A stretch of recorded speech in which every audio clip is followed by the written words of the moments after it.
그래서 자녀의 학습 문제는 부모에겐 기회다라고 제가 이제 했는데, 제가 이제 심리상담사이다 보니까 이론들이 있어요. 좋아하는, 선호하는 이론들이 있는데, 제가 애착 이론을 많이 좋아를 해요. 이게 실제 이제 정신 분석이나 정신 역동에서부터 이렇게 온 이론이기 때문에.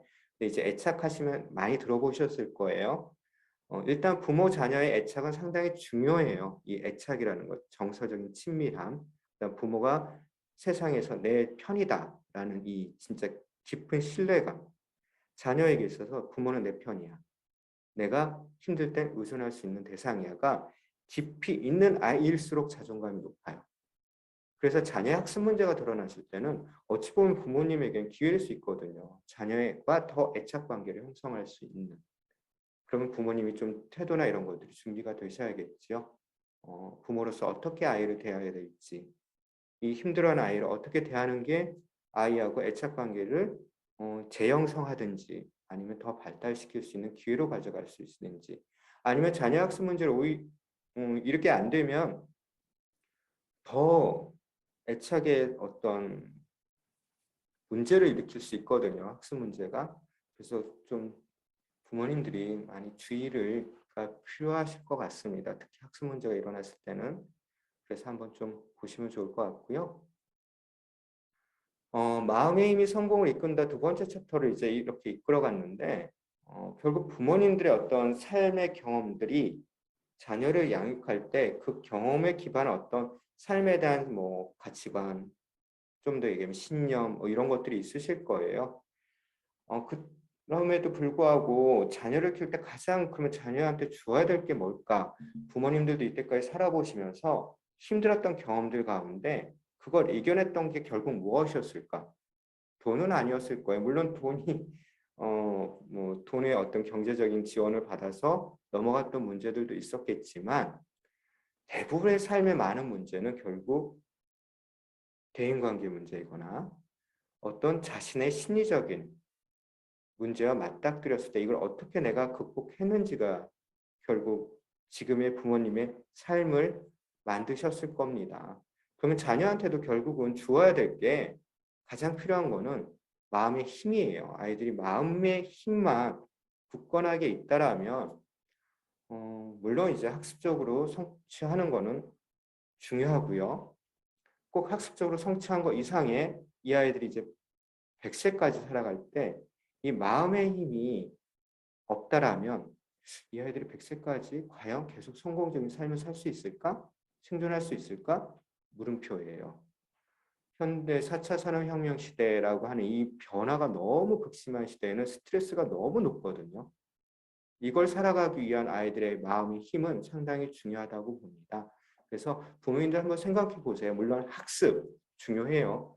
학습 성취 중요하고 아이들한테 맞는 학습을 성취, 그다음 진학 실패가 없어야지 되는 것도 맞고 취업도 잘 해야 돼요.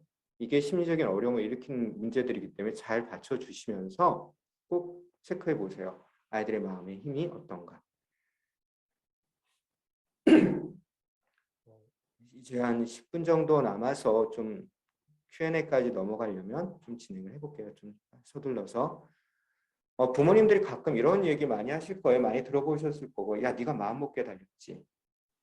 근데 이 말이 상당히 맞는 말이에요. 상담사로서 봤을 때. 마음이 건강하고 힘이 있으면 모든 문제 이렇게 잘 해결해 갈 수 있는데, 죄송합니다. 이게 아무리 좋은 의도로 아이한테 말을 하더라도 아이들한테 상당히 힘든 말일 수 있거든요. 상처 주는 말. 그래서 한번 이것도 어떤 마음의 힘, 그러니까 마음의 힘이 이게 참 좋은 말인데 마음 먹게 달렸어. 그렇죠. 마음 먹어야 되는데 마음이 안 먹여져서 문제거든요. 아이들이. 이 마음이 힘이 없으니까 마음이 안 먹어지니까 힘을 못 내는 건데 그런 아이한테 자꾸 힘내라 힘내라 해봐야 힘이 안 날 거예요. 그래서 그럼 어떤 게 마음의 힘일까 한번 살펴보겠습니다. 자존감 많이 들어보셨을 거예요. 자존감. 자신감이 높은 아이들이 있어요. 근데 자존감은 그거하고는 좀 다른 이야기입니다.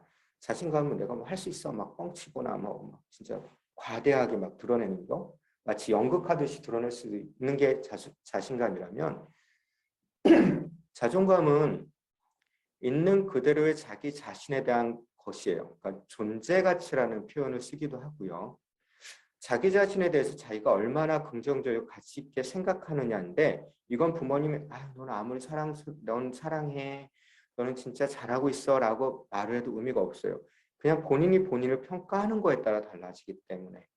그러니까 부모님이 아무리 좋은 얘기를 해줘도 아이가 그 말이 그대로 자기한테 적용되지 않으면 자존감이 낮은 아이거든요.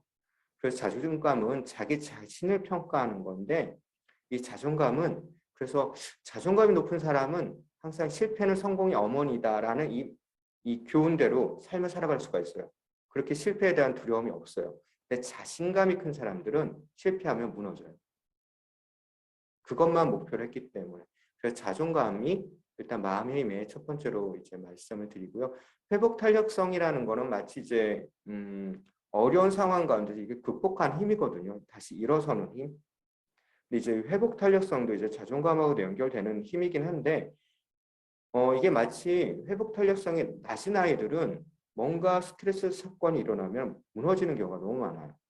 뭐 우울해져 버리거나 불안해지거나 무기력해지는 어떤 모습을 보이기 때문에 회복 탄력성이라고 이렇게 이제 사람의 마음 가운데 이런 게 있다라고 연구가 되고 말은 하지만 명확하게 드러나지는 않을 거예요. 이게 어떻게 보이는 게 아니니까. 근데 아이들이 스트레스 상황에서 어떻게 그거를 이겨내는지, 잘 이겨내는지 못하는지 그게 아이들의 회복 탄력성입니다. 한번 그래서 마음의 힘의 회복 탄력성 상당히 중요하고요. 근데 이제 인성이라는 걸 이제 제가 이제 풀어서 왔는데 마음의 힘은 인성이다. 칭찬할 만한 훌륭한 성격을 인성이라고 해요. 뭐 이제 사전적으로 보면 여러 가지가 있겠지만 그래서 인성을 왜 자꾸 얘기하냐면 여러 가지를 이제 포괄하기는 의미이기 때문에 인성이라는 단어가 얘기를 하는 거고요. 그리고 이제 여기 계신 부모님들이 자녀가 성공하기를 원하는 게 일단 대학 입시일 거예요. 첫 번째는 대학 입시 성공하고 좋은 회사 들어가거나 아니면 전문직을 어디 가요. 근데 이제 뉴스 보시면 간혹 인성에 문제가 있어서 무너지는 경우 많이 보시죠. 아이가 아무리 성과를 내더라도 자녀가 나중에 어떤 인성적인 문제로 무너져 내리면 부모님이 너무 슬프시잖아요. 그리고 아이 인생도 너무 괴로워져요. 그러니까 아무리 성과를 잘 내고 뭔가 생산성이 좋은 사람으로 자랐더라도 결국 가장 이런 인성적인 어떤 부분이 결국 사람들 사회에서 드러나서 이걸로 인해서 추락한다라면 너무 그 인생도 고통스러운 인생이 되기 때문에 그래서 인성은 상당히 중요하게 봅니다. 인성이 좋으면 자존감과 회복 탄력성이 높다는 연구들이 많이 있어요. 실제 이 인성은 보통 이제 어떤 인성을 얘기하냐면 긍정 심리학에서 말하는 미덕이나 성격 강점을 인성이라고 표현하긴 합니다.